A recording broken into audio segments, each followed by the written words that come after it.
안녕하세요. 오늘은 변희재의 태블릿 사용 설명서를 홍보하는 두 번째 시간입니다. JTBC의 최순실 태블릿 특종 보도는 박근혜 대통령 탄핵의 도화선 역할을 했지만 결국 변희재 팀에 의해 허위 보도임이 밝혀졌습니다. 그러나 지금 태블릿 이슈는 주류 매체에서 거의 다루지 않고 있고 대다수 국민들의 관심에서도 멀어졌습니다. 특히 보수 우익 성향 국민들조차 태블릿 이슈에 대해 잘 모르고 있을 뿐 아니라 그게 정치 사회적으로 별로 중요하다고 생각하지도 않습니다. 이러한 현상의 원인 중에 하나로 사람들이 변희재 씨에 대해 별로 호감을 느끼지 않고 있다는 점을 꼽을 수 있지만 저는 또 다른 원인이 있다고 생각합니다. 그것은 태블릿의 진실이 퍼져나가는 것을 방해하기 위한 꽤 그럴듯한 궤변과 선동이 지속적으로 유포되어 왔다는 겁니다. 가장 대표적인 선동은 다음과 같습니다. 태블릿 이슈는 박근혜 최순실 국정농단 재판과 별 관계가 없다. 태블릿 이슈는 탄핵의 본질이 아니다. 태블릿 이슈는 별로 안 중요하다. 태블릿 이슈가 중요하지 않다고 말하는 주요 인사 가운데 한 명이 바로 문갑식 기자입니다. 그는 월간조선에서 편집장으로 재직 당시에 태블릿 특종 기사를 무려 8탄까지 연재하며 태블릿 이슈에 대한 강한 애착을 보여왔습니다. 그러나 문갑식 기자는 작년 초에 갑자기 입장이 바뀝니다. 1번 김한수 태블릿 관련 요금 위증했나 안 했나? 그것이 뭐가 중요한데? 제 답입니다. 2번 김한수 위증으로 박 대통령 공무상 비밀누설죄 유죄 나왔는데 위증 사실 재판부에 알려야 하나 덮어야 하나? 네 마음대로 하세요. 이게 제 답입니다. 태블릿 이슈와 관련해서 변희재 팀을 지지해왔던 한 변호사도 최근에 갑자기 입장을 바꿨습니다. 태블릿 이슈를 박근혜 사건으로 위장해서 돈벌이를 하고 있다는 비난입니다. 이렇게 본다면 태블릿 문제가 중요하지 않은 것처럼 생각하기 쉽지만 소위 국정농단 재판에서 태블릿 조작 사건이 대폭 축소된 이유는 그것이 중요하지 않아서가 아니라 저들의 결정적인 약점이기 때문입니다. 한마디로 JTBC와 검찰은 물론 정치권과 일부 판사들은 자신들의 최대 약점인 태블릿 이슈에 사람들이 관심을 쏟는 걸 극히 꺼려합니다. 문갑식 씨도 태블릿을 특종 보도할 당시 이 점을 지적한 바 있습니다. 처음에 박근혜 전 대통령의 국정농단 유력 증거라던 검찰은 증거 채택도 안 해 라고 되어 있죠. 태블릿 이슈에서 발을 빼려던 건 검찰뿐만이 아닙니다. 태블릿 보도가 대대적으로 히트를 친 후 손석희 앵커가 태블릿 PC 따위는 필요 없었는지도 모른다 고 자신의 방송에서 발언했던 것이 기억나실 겁니다. 고 노회찬 의원도 생전에 태블릿 이슈에 대해 매우 이상한 발언을 한 바 있습니다. 노회찬 씨는 왜 JTBC의 태블릿 보도를 그냥 미끼라고 하지 않고 가짜 미끼 또는 상한 미끼라고 했을까요? 당시 노회찬 씨의 이 발언을 두고 월간조선 최우석 기자는 다음과 같이 평합니다. 태블릿 PC가 국정농단 사건에 차지하는 비중이 작다는 건 잘 알려진 사실이다. 그렇다면 노회찬 의원이 태블릿 PC가 썩은 미끼일 수도 있다고 한 것은 무슨 뜻에서였을까? 태블릿 PC가 썩은 미끼, 가짜 미끼였다면 그것이야말로 최순실의 국정농단을 밝혀내기 위해 증거를 조작했다는 말이 된다. 그러니까 최 기자는 태블릿 이슈가 증거 조작에 관한 문제이기 때문에 매우 중요한 사안이라고 말하고 있죠. 참고로 이 기사가 나갈 때 문갑식 기자는 월간조선의 편집장으로서 태블릿 이슈에 큰 관심을 기울일 때였습니다. 노회찬 씨의 가짜미끼 발언은 청와대 대변인 시절 흑석동 부동산 투기 의혹으로 유명한 김의겸 씨가 JTBC의 태블릿 보도 직후 했던 발언과 밀접하게 연관되어 보입니다. 이분이 오마이뉴스 팟빵이라는 방송에 나와서 했던 발언을 보시죠. 제가 알고 있는 바로는 네. 하여튼 국내에서 받은 거고 주운 게 아니고 받은 거다. 네. 그것만은 제가 장담할 수 있습니다. 예. 그리고 네, 거기까지 말씀드리죠. 네. 네. 김의겸 당시 한겨레 기자는 JTBC가 보도한 태블릿 입수 경위와 다르게 얘기하고 있죠. JTBC는 태블릿을 고영태의 책상에서 우연히 발견했다고 보도했습니다만 김의겸 씨는 JTBC가 누군가로부터 받았다고 확신에 차서 말하고 있습니다. 이와 관련하여 문갑식 기자의 의미심장한 발언이 있습니다. 보시는 화면은 문갑식 기자가 2019년 7월경에 유튜브 커뮤니티에 작성한 글입니다. 변희재 미디어워치 고문이 저한테 연락도 없이 7월 25일 자신의 재판에 증인 신청을 한 걸 매주 다니는 병원에 가기 직전에 알았습니다. 제 성격상 갔다가는 검사 판사들하고 한바탕 할 것 같고 그냥 판도라의 상자를 다 열어버릴 것 같은데 어떻게 해야 할까요? 자칫하면 회사 그만둘 상황이 올 텐데 워낙 이 사건 연루자들이 많아서요. 문 씨는 태블릿 이슈를 가리켜 판도라의 상자라는 표현을 썼고 이걸로 직장을 그만둘 수 있다고 했으며 이 사건의 연루자들이 많다고 했습니다. 아까 태블릿 이슈가 별거 아니라는 발언과 정면 배치되죠. 결국 문갑식 기자는 증인 신청에 응하지 않았고 입을 다물어 버렸습니다. 당시 실직 및 후환에 대한 걱정이 크게 작용한 것으로 보입니다. 그렇다면 문갑식 기자가 말하는 판도라의 상자란 과연 무엇일까요? 보시는 화면은 문 기자가 증인으로 채택된 이유에 대한 월간조선 출신인 우종찬 기자의 설명입니다. 이 녹음 파일은 월간조선의 어느 민환 기자가 입수를 했습니다. 녹음 파일의 그 내용, 그 전체적인 취지는 이렇습니다. JTBC가 태블릿 PC를 보도를 하고 상당한 시간이 흐른 어느 날 중앙일보 임원들이 모인 자리에서 이런 이야기가 있었다고 합니다. 중앙일보 사주인 홍석현 회장이 임원회의를 주재한 자리에서 태블릿 PC와 태블릿 PC에 관련된 정보와 자료는 내가 손석희에게 주었다. JTBC가 태블릿 PC 보도를 하기 2주 전이다. 홍석현 회장이 임원회의에서 이렇게 자랑스럽게 이야기하는 것을, 그것도 여러 번 이야기하는 것을 내가 직접 들었다 하는 내용입니다. 이 녹음 파일을 월간조선 민환 기자가 입수를 하고, 그리고 이 기자는 이 사실을 당시 월간조선 편집장이었던 문갑식 기자에게 보고를 합니다. 이런 녹음 파일을 입수했습니다. 말씀드렸다시피 JTBC는 문제의 태블릿을 고영태 책상에서 우연히 발견했다고 보도했습니다. 그러나 이 태블릿을 JTBC의 사주인 홍석현이 건네준 것이라면 JTBC의 태블릿 관련 보도 전체가 허위 날조 보도가 되는 셈입니다. 그렇다면 홍석현은 누구로부터 이 태블릿을 받았을까요? 당연히 이 태블릿의 개통자인 김한수로부터 직접 받았을 가능성이 가장 높죠. 이러한 시나리오대로라면 김한수의 숱한 법정 위증과 통신계약서의 위조가 가장 쉽고 깔끔하게 설명됩니다. 그런데 문갑식 기자가 말한 판도라의 상자가 열리면 JTBC와 홍석현만 끝장나는 게 아닙니다. 국정농단 사건을 맡은 검찰과 특검 또한 무사할 수 없습니다. 보시는 화면은 2016년 12월 11일 검찰이 태블릿 PC 수사를 마무리하면서 태블릿 사용자가 최순실이 맞다고 대대적으로 발표한 내용을 다룬 기사입니다. 이때 검찰이 발표한 내용 중에 이런 부분이 있습니다. 최 씨가 독일을 방문했을 때 태블릿을 이용해 사무실 직원에게 보낸 업무 지시 메시지도 확인되었다고 검찰은 밝혔다. 그러나 변희재팀이 국과수 포렌식 감정 보고서를 확인한 결과 이 내용은 거짓으로 밝혀집니다. 이 카톡 메시지의 수신자는 최서원의 사무실 직원이 아니라 김한수였던 겁니다. 그러면 문제의 메시지를 독일에서 보낸 사람이 여전히 최서원일 수도 있지 않느냐란 의문이 들 수 있죠. 그러나 최서원과 김한수가 카톡 메시지를 주고받은 바 없다는 건 검찰 측에서도 인정하는 사실입니다. 이 부분에 대해서는 쌍방 간의 진술이 일치하므로 김한수에게 카톡 메시지를 보낸 사람은 최서원이 아니라는 게 법적으로 인정되는 사실입니다. 이로써 독일 동선 2개 중에 하나가 깨져버렸고 오히려 태블릿 사용자는 최서원이 아니라는 증거가 되었습니다. 그뿐만이 아닙니다. 먼저 JTBC는 검찰 수사 결과를 내세워 뭐라고 보도했는지 보시죠.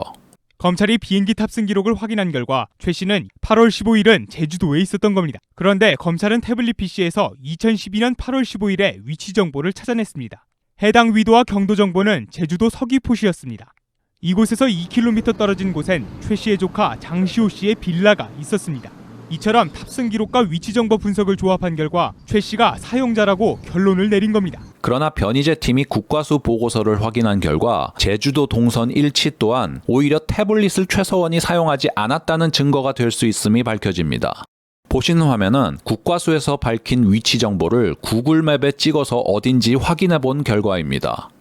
여기 빨간 핀으로 표시된 부분이 바로 2012년 8월 14일 13시 9분에 태블릿이 있었던 곳입니다. 그런데 변희재팀 확인 결과 최서원이 탑승한 항공편이 제주국제공항에 착륙한 시점은 오후 12시 57분이었습니다. 그러니까 검찰의 말대로라면 최서원은 제주공항에 착륙한 지 단 12분 만에 제주도를 종단했다는 얘기가 되죠. 따라서 최서원이 원더우먼이 아닌 이상 이 태블릿의 사용자일 수는 없습니다. 다만 이건 위치 기록에 표시된 시간이 한국 시간일 경우에 적용될 수 있는 얘기고 국과수는 세계 표준시일 수도 있다는 여지도 남겨두었습니다. 그러나 확실한 건 검찰이 최서원이 사용했다는 증거로 자신있게 내놓은 제주 동선은 증거 능력을 상실했다는 겁니다. 정리하자면 도합 3회의 동선 일치 중 2개가 무너졌고 남은 건 2013년 독일 동선뿐입니다. 일단 동선 일치 1회를 가지고 태블릿이 최서원 것이라고 말하긴 어렵죠. 또한 아까 보셨듯이 동선 일치가 사실일지라 하더라도 태블릿을 최서원이 사용했다는 증거가 될 수는 없습니다. 동행자 또는 최서원 측근의 사용 가능성을 배제하지 못한다면 그것은 증거로서 인정하기 어렵습니다. 이에 미디어워치 팀은 김한수를 비롯하여 김한수와 가까운 사이인 최서원의 조카 장시호와 이병헌의 출입국 기록 사실조회 신청을 1심 재판부에 제출한 바 있고 이것은 받아들여졌습니다.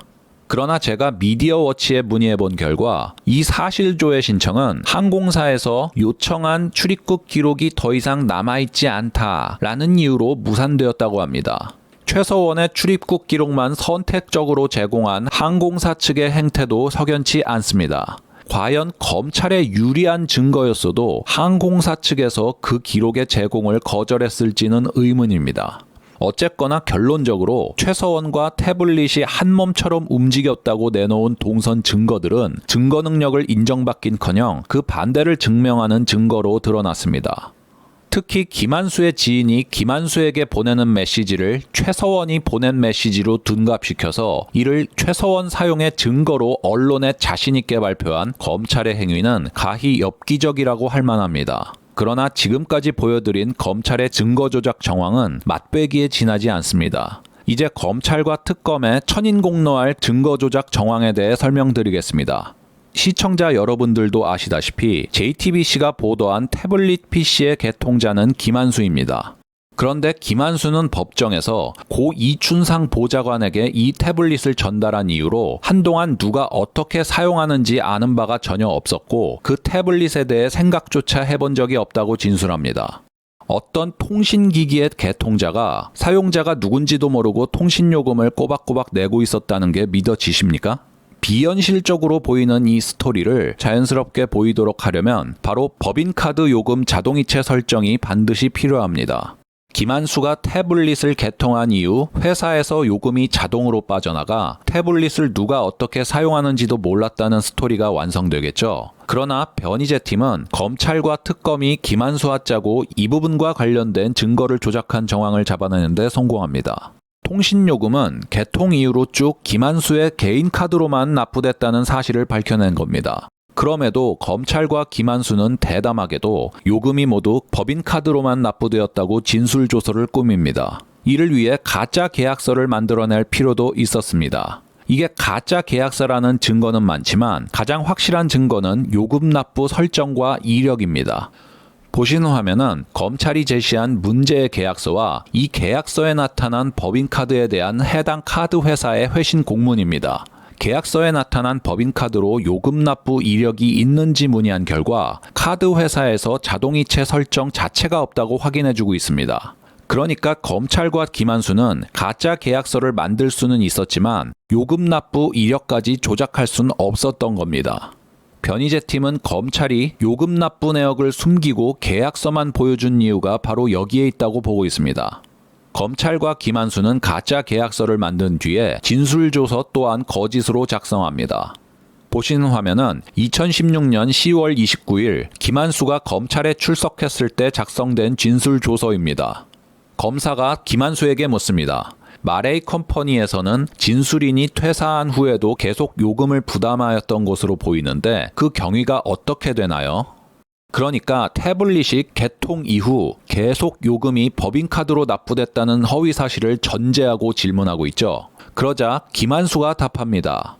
저도 까맣게 잊고 있어서 전혀 몰랐습니다. 제가 회사를 퇴사한 후에도 회사에서 제게 해지 요청을 한 사실도 없었습니다. 검찰 조사를 받고 있을 때까지 회사에서 통신요금을 지급하고 있었기 때문에 당시까지도 태블릿을 까맣게 잊고 있었다고 뻥을 칩니다. 그러나 이로부터 2개월 남짓 지난 2017년 1월 5일에 김한수 본인이 요금 납부 내역을 뽑은 결과는 달랐습니다. 2013년 이후 요금을 회사가 아니라 김한수가 직접 납부했던 겁니다. 김한수는 나중에 법정에서 2013년 1월 최서원과 통화한 이후 요금 납부자를 회사에서 자신으로 직접 바꿨다고 진술합니다. 보시는 화면은 김한수의 법정 증언 녹취서 일부입니다. 2013년 1월경 최서원이 김한수에게 전화를 걸어 대통령직 인수위에 들어갈 것을 제안하면서 태블릿 PC를 네가 만들어 주었다면서 라고 물었고, 그 얘기를 들은 김한수가 태블릿의 통신요금 납부자를 회사에서 자신의 개인 명의로 바꾸었다는 진술입니다.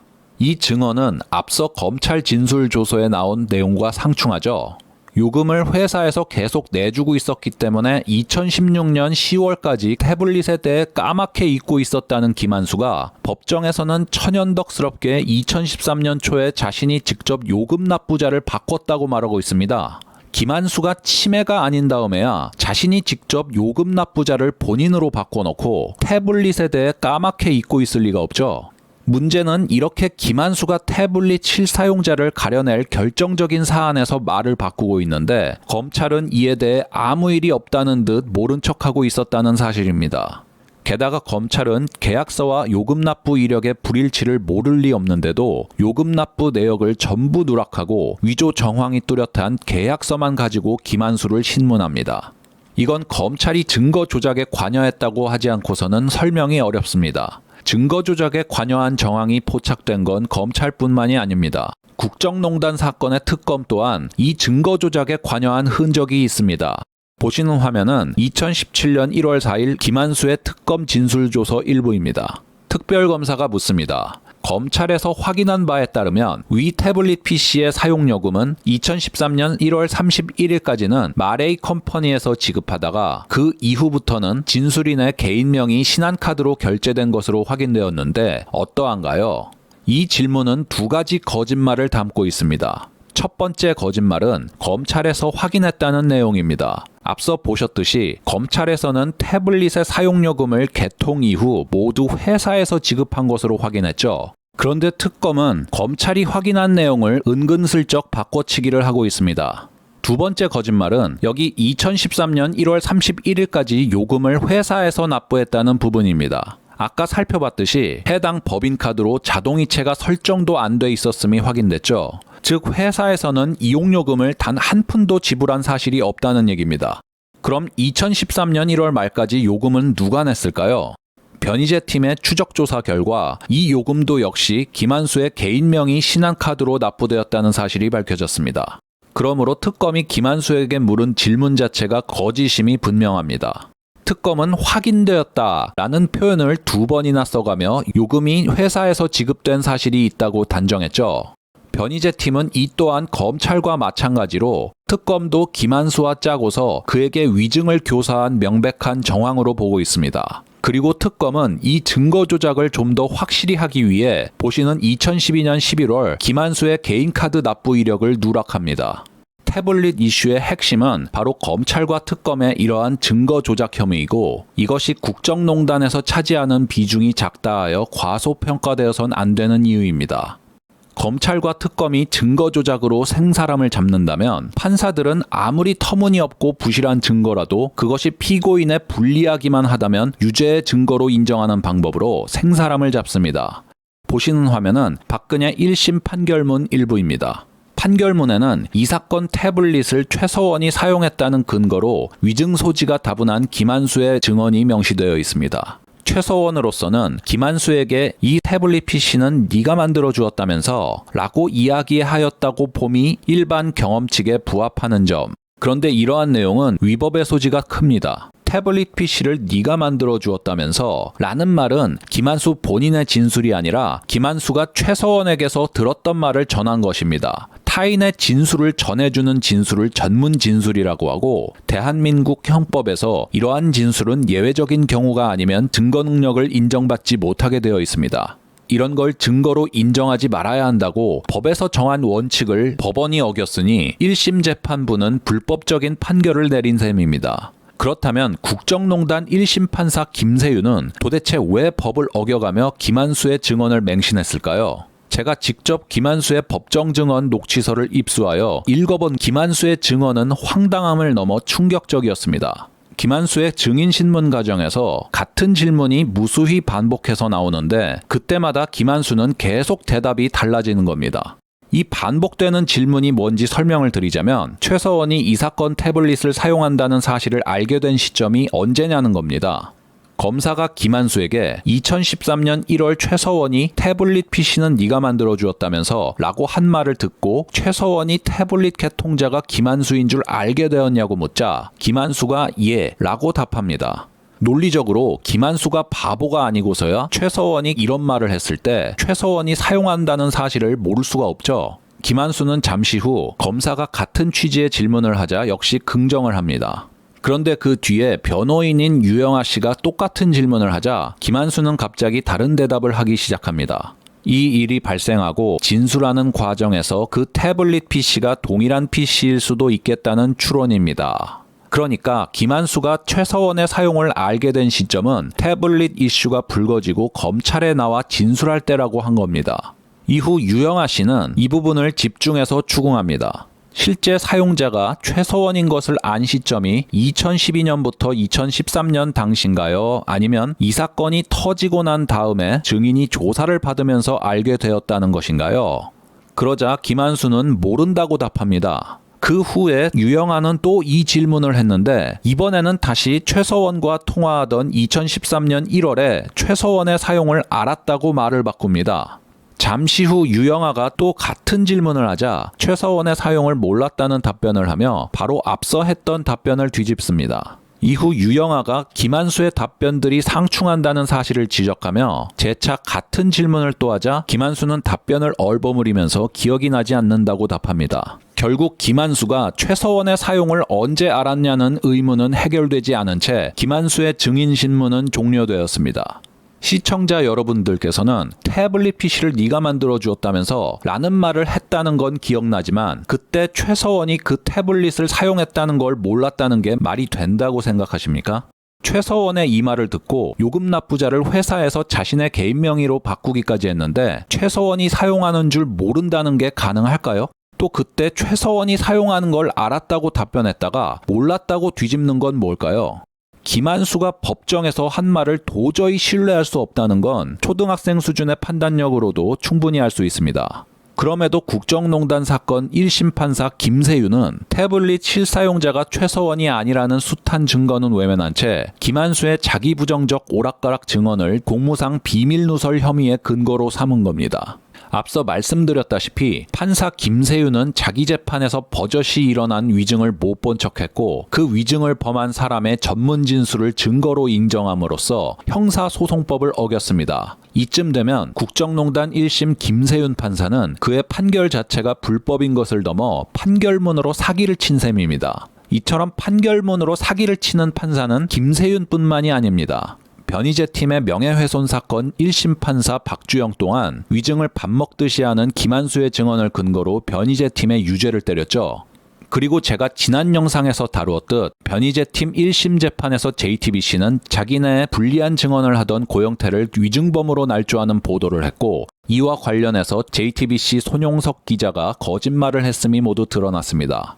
또한 나중에 제가 다룰 내용이지만 JTBC 심수미 기자는 법정에 나와 장시간 발언한 증언이 모두 거짓말임이 밝혀졌습니다. 게다가 이게 거짓말임은 변희재 팀이 적발한 게 아니라 손용석 기자에 의해 드러났습니다. 자, 박주영 판사가 자기 법정에서 JTBC 기자들의 마녀 사냥식 허위 보도와 법정 위증이 명백히 드러난 현장을 똑똑히 목격하고도 판결문에서 JTBC 기자들을 어떻게 칭찬했는지 보시죠. 이와 같은 피고인들의 행위로 인하여 언론인으로서 긍지를 가지고 묵묵히 자신의 일을 수행하던 피해자들은 극도의 스트레스와 공포감에 시달리고 있었고 그 가족들 역시 고통을 감내하고 있다. 정리하겠습니다. 태블릿 이슈가 중요하지 않다고 말하는 것은 검찰과 특검이 증거를 조작해도 별 문제가 없다고 말하는 것과 다름없습니다. 태블릿이 변희재 개인의 형사사건일 뿐이라고 말하는 것은 판사가 자신의 직업적 양심을 팔아먹고 엉터리 판결로 생사람을 잡아도 상관없다고 말하는 것과 마찬가지입니다. 검찰이 증거 조작을 안 했다고 주장하고 싶은 분들은 먼저 법원의 태블릿 이미징 파일 제출 명령을 검찰은 왜 아직도 이행하지 못하고 있는지, 검찰이 김한수의 개인 카드 납부 내역을 모두 은폐하려 한 이유가 뭔지, 그리고 태블릿 개통 계약서가 자동이체 내역 사실 조회 확인서와 다른 이유가 뭔지 명확하게 설명할 수 있어야 합니다. 이 모든 게 검찰과 특검의 실수였다라는 소리 말고 제발 납득할 만한 얘기를 해보시기 바랍니다. 오늘은 여기까지 하겠습니다. 시청해주셔서 감사합니다. 사인은 또 왜 이러죠? 가만히 있어보세요. 보통 문제가 아니네. 사실 제가 뭐 인터뷰를 많이 해봤습니다만 지금 인터뷰 진행이 좀 버벅거릴 정도로 상당히 황당하네요. 그러니까 검찰이 포렌식했을 때 415개가 있었는데 채팅방이 1년 뒤에 300개가 사라졌어요. 검찰이 없앴다, 카톡방을. 이전까지 생각을 못했는데 저는 카톡방이 사라져버리니까. 이 책 보면요, 검사들 다 실명으로 썼습니다. 확실하니까요.